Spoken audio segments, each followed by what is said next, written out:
Sawadee krap. I come here at the last, so I have the privilege of summarizing everything that you have heard until now. And it was very encouraging, I must say that. So thank you to Nation Group, Thinsatagij, for giving us this opportunity to present our view on the road to net zero. What we heard this morning from all the eminent speakers actually solves most of our problems at True. What we heard about is it's not a problem we can solve individually. It's a problem that requires collective effort. We heard about Thailand's ambition to become a leader on climate and climate-related topics in ASEAN.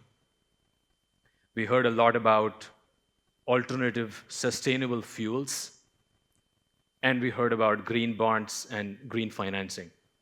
I think if we combine all of that, that pretty much summarizes what I'm going to talk about now.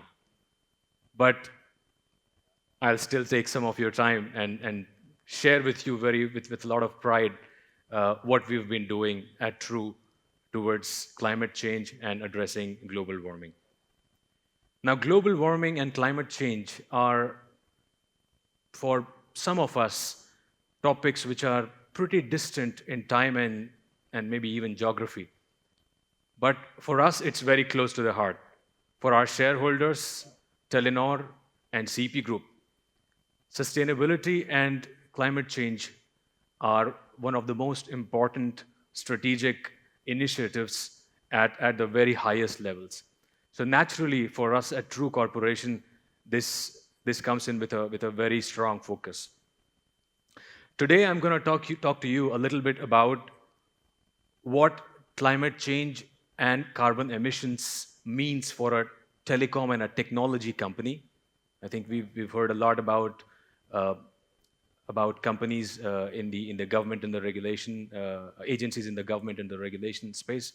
We've heard about companies in the oil and gas space. So I'd like to share a different perspective with you from the tech and telecom industry. So as we've seen, Thailand is actually not very big when it comes to global emissions. We just have 0.44% of global emissions when we measure the carbon footprint. However, if you look at ASEAN, we are number 2 in terms of emissions. So that is something that we need to keep in mind. Now, coming back to our industry, which is the information and communication technology industry, that industry on a global level contributes to around 2% of carbon emissions.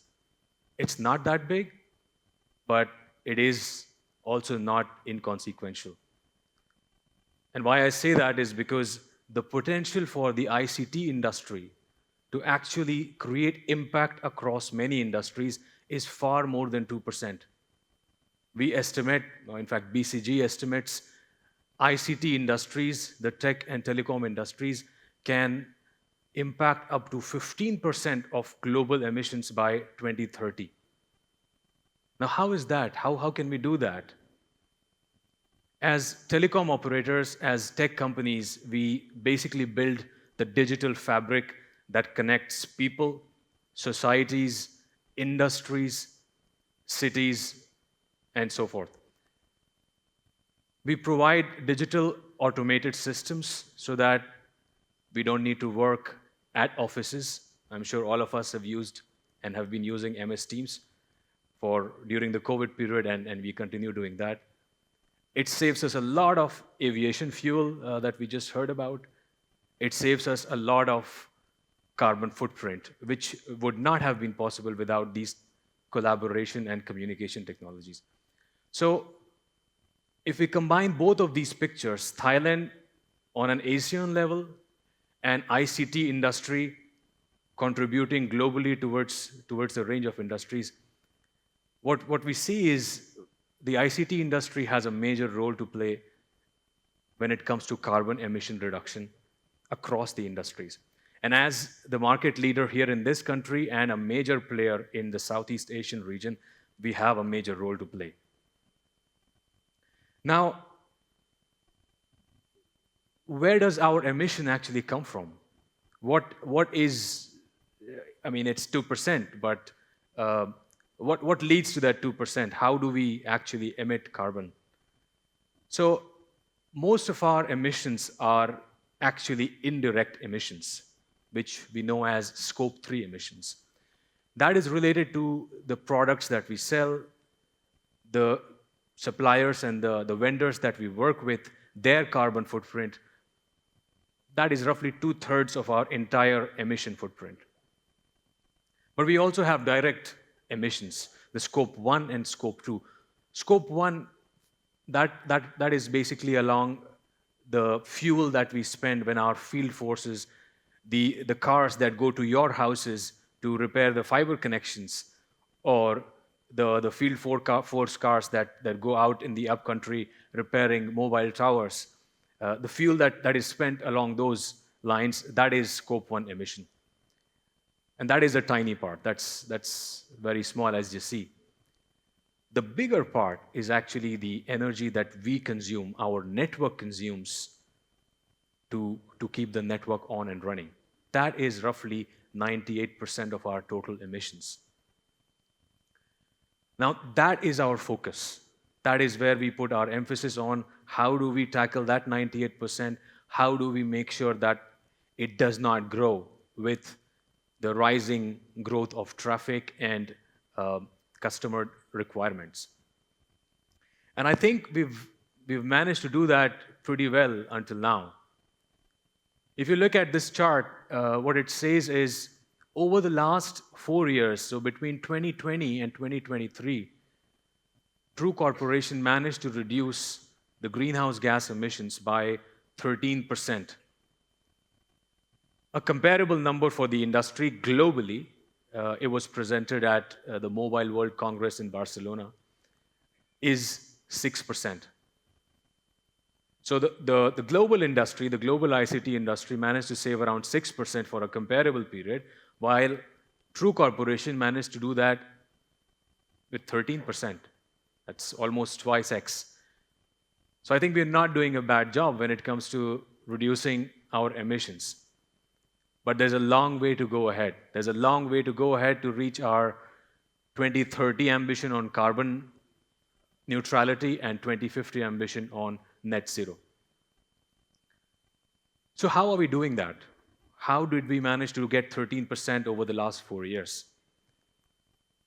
To tell you a little bit about that, I'd like to explain both the demand side of the equation, what drives demand of electricity, of energy, and also the supply side of the equation, where we actually source energy from. Now, on the demand side, what is needed is essentially we've got more than 50,000 towers, 50,000 cell sites across the country with a lot of frequencies so that all of you are always on, always connected. You can watch Netflix, TikTok, YouTube videos, wherever you are in the hills of Chiang Mai or down, deep down on the beaches of Phuket. So we ensure that you always have the best connectivity, the high performance network that you buy the services for at all times. So that network takes in a lot of energy. Then we've got a couple dozen of data centers. Data centers are very power hungry. So all the messages that you send across through the mobile networks actually goes through the data centers, gets aggregated, consolidated, and then flows in through fibers, submarine cables, and goes around globally. So those data centers are also a big portion of our energy consumption. And then you've got some office space and some retail space that our shops operate in. So combined, that is basically our energy footprint. And when we wanted to tackle that, we first looked at the biggest portion. How do we sink energy on the network? So on the demand side, what we're doing is we're using deep analytics to actually capture outliers. Out of these 50,000 sites, our data tells us how many sites are outliers and are typically consuming more than they should actually be consuming, because we have all the data. We know exactly how much a particular tower, how much a particular mobile site should be consuming. And if it exceeds that limit, we get to know that. So we investigate that, and it's an iterative process and a fully automated process. And when we go to the site and we figure out what's going wrong, we find out, in many cases there are old installations, rusty, little nut bolts that are causing some leakage of power. We immediately fix that. In some cases, we realize there are big sites with big air conditioning. These equipment need a lot of cooling. They are electronic equipment. So we try to fix that. We replace ACs with new generation of ACs. In some cases where it is not required, we change ACs to fans. So we try to minimize the wastage along those lines. And then the major part is what we're doing on the software side of things. Here, we're making use of software to make sure our networks are more efficient every day. And then the biggest component is the AI part. Now, I'm sure all of you have been hearing about AI for the last 12 to 14 months, practically every day. I'm sure many of you are power AI users. We are not talking about AI. We are making use of AI to reduce our energy consumption. We have a machine learning algorithm that collects customer experiences across all the 50,000 cell sites that we operate on. And based on that, it can in a very automated fashion, predict which cell sites, which mobile towers could be turned off for a particular amount of time without having any disruption on the customer experience. So while you're using your phones right now, perhaps one of the two towers that you're connected to might be switching off for a few minutes just to save power. Well, you will not notice that because our algorithms are so intelligent, they will not let that happen. But in that process, we are saving up to 15% of our energy. We are really proud of that, and I think that is one of the most pioneering solutions we have in this part of the world. We've had many exchanges with global telecom players. From my experience, I think what we have here at True Corporation is truly special. So we are making use of AI to a great extent on the demand side. Then on the supply side, we are making use of green power. We are installing solar to a great extent. This year, we will reach around 11,000 sites with solar installations. Now, these solar installations at the cell sites, at the towers, and at the data centers help reduce our efficiency, the emissions, but they also are a more economical way for us because they are slightly cheaper than the power that we source from the grid. So on the supply side, we are doing solar. We are installing TOU meters. More than 95% of the sites will have TOU meters by the end of this year. That is a substantial achievement. That helps us calibrate when we spend energy, and when we spend energy in the off-peak hours, that rewards us with better tariffs. And we're also installing smart breakers to make sure that the potential of AI is even more. So to give you a feeling, I'm sure you must be feeling that we have a very structured and a comprehensive way how we tackle energy efficiency both on the demand and supply side. But I'll tell you, it's not sufficient. It is not going to be sufficient for us to meet the targets that we have set forth.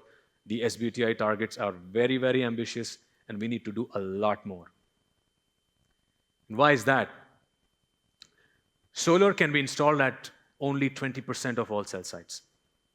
So 80% of the cell sites have technical limitations which cannot facilitate the deployment of solar solutions. On the other hand, our data consumption keeps on rising. Every year we have 35% of data growth. Can you imagine that? And this data growth requires more network sites, more installations, which then in turn pushes our energy consumption. Every WhatsApp, every line message that we are sending, every picture, every video that we share consumes a bit of the energy.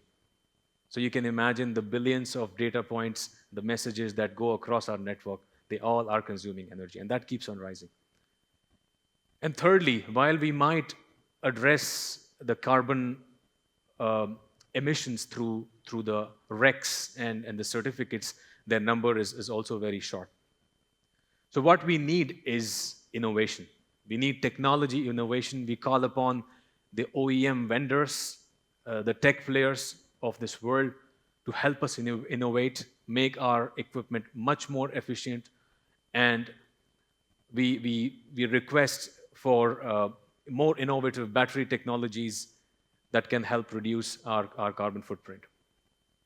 We also call the government and the regulators to introduce more greener powers in the energy production processes. Today, natural gas is around 60 to 70% of our energy basket in this country. If we could replace a big part of that with greener fuels, as we heard from some of the speakers, I think that is going to create a lot of reduction for a lot of industries like us. And thirdly, this entire sector needs a lot of reform, reflecting on examples from some other countries. I believe we need more energy democratization. We need more flexibility on where and how we source power from. Concepts like energy wheeling are highly crucial for us to achieve that. So our request is to all the government agencies and the regulators and industry bodies to join forces together, because this is something that we cannot achieve alone. We could do a lot of stuff from a technology point of view, but these structural initiatives need to be also carried out in parallel if we have to meet our energy emission ambition by 2030 and 2050. As I mentioned before, we are on this journey to net zero, but we are not alone. Our two major shareholders, the Telenor Group and CP Group, have sustainability and energy efficiency very close to their heart. So we learn a lot from them. We have access to the great distribution and retail footprint that CP Group provides us to enable the learnings that we are taking from the telecom and the tech side and replicate that into the retail space. So the 10-15% efficiency that I was talking about on the AI side, we are now working with CP Group to bring those efficiencies along their distribution footprint. How do we ensure that their air conditioning and their electricity usage declines by a proportionate amount using the technology that we deploy at True? Just like that, we are providing solutions along smart agriculture, our IoT solutions along smart factories. We have TrueX, which is enabling hundreds of thousands of households to now use IoT solutions to make their household more energy efficient when it comes to smart lighting or smart windows and things that you can imagine with the IoT part. So we are trying to enable this energy efficiency renaissance, if I can put it like that, through the technologies that we've developed in-house and what we are applying. And I think the road is very collaborative, so we would be very keen to hear from industry partners if we could get an opportunity to apply these same learnings to your industries as well. My message is very clear. We have a solid plan for True Corporation when it comes to emission reduction and sustainability. It's the 6th time in a row that we've been ranked as #1, the most sustainable telecom company in the world, thanks to the efforts of our employees and our vendors who ensure the achievement of this ambition. And we are very committed to this target of continuing our journey along this trajectory. But we cannot do it alone. We need your support. We need the industries. We need the regulators. We need the politicians to help us along this journey. And we are very happy to share our bit with all of you. Let's make Thailand a more sustainable country in the years to come, not just for us, but for the next generations. Thank you very much. ขอบคุณครับค่ะขอบคุณนะคะและขอเสียงปรบมือให้กับคุณนาฟนิดนายานหัวหน้าสายงานกลยุทธ์เทคโนโลยีและโครงสร้างพื้นฐานบริษัท True Corporation จำกัดมหาชน So I have one question for you. As you mentioned about the efficiency energy use, the True is having more solar cell in maybe the 5 or 6 year past. So what is the big challenge because in the future you need more than that? Absolutely. You know, when it comes to solar or energy efficiency, solar is the first thing that comes to everybody's mind. Why can't we do solar at all the network sites that we have? Now, that is not feasible for certain technical reasons. The amount of energy that our sites require sometimes exceeds the amount of power solar can provide.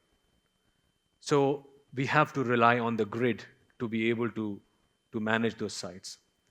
Then in certain other cases, not all sites that we have are on our own land. We use the landlords to rent that piece of land. And in many cases, there are structural limitations, especially in the cities. There's not enough space to actually deploy solar. So all of those technical and space constraints prevent us from deploying it. We would love to do it everywhere, but unfortunately, that's not possible. But anywhere, your goal is a sustainable telecom company.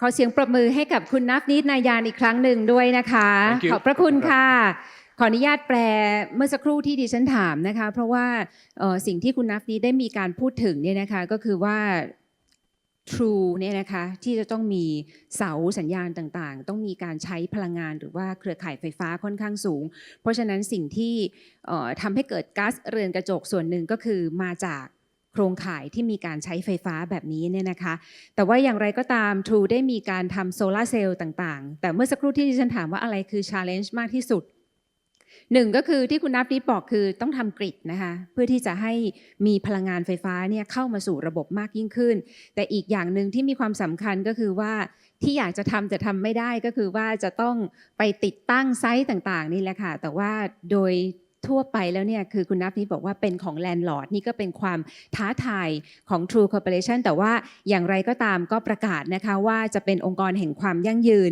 ขอสรุปเมื่อสักครู่สั้นๆที่คุณนับนิดได้มีการพูดถึงเมื่อสักครู่นี้นะคะขออนุญาตอ่านโพยสักนิดหนึ่งนะคะในเบื้องต้นค่ะได้บอกว่าอุตสาหกรรม IT เนี่ยถึงแม้ว่าจะปล่อยนะคะก๊าซคาร์บอนไดออกไซด์เนี่ยนะคะค่อนข้างจะน้อยแต่ว่าถ้าหากไปดูเนี่ยนะคะโครงข่ายของไฟฟ้านี่แหละค่ะถือว่าเป็นส่วนสำคัญมากที่สุดในการปล่อยก๊าซเรือนกระจกนะคะแต่ว่าการที่ประเทศไทยเนี่ยนะคะถึงแม้ว่าถ้าหากจะไปดูคาร์บอนฟุตพริ้นท์ต่างๆที่ได้มีการปล่อยก๊าซเรือนกระจกออกสู่ชั้นบรรยากาศเนี่ยอาจจะไม่เยอะก็จริงนะคะแต่ว่าถ้าไปเปรียบเทียบกับภูมิภาคในอาเซียนแล้วเราเป็นที่2รองจากอินโดนีเซียที่มีการปล่อยก๊าซเรือนกระจกมากที่สุดนะคะขณะเดียวกันโครงข่ายไฟฟ้าค่ะเรื่องของการใช้พลังงานไฟฟ้าต่างๆนะคะทั้งหมดเนี่ยที่ True ทำเนี่ยก็คือมีไว้สำหรับเครือข่ายที่มากถึง 97% นะคะเพราะฉะนั้นทั้งหมดนี้คือต้องมีการ transform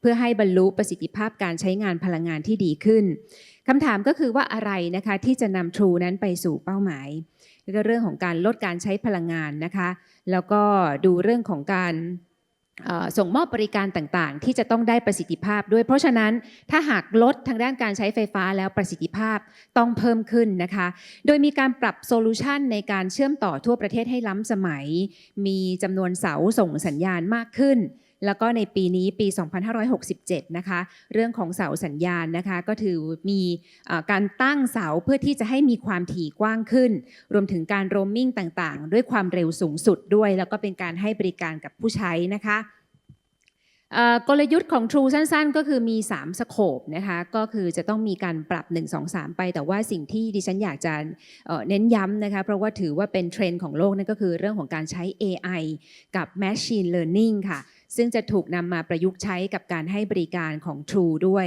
ในปีนี้จะมีการขยายโซลูชัน AI ที่เป็นสิทธิบัตรเฉพาะของบริษัทนะคะก็สามารถที่จะปล่อยก๊าซเรือนกระจกได้น้อยลงนะคะ 15% ต่อเสาสัญญาณด้วยค่ะ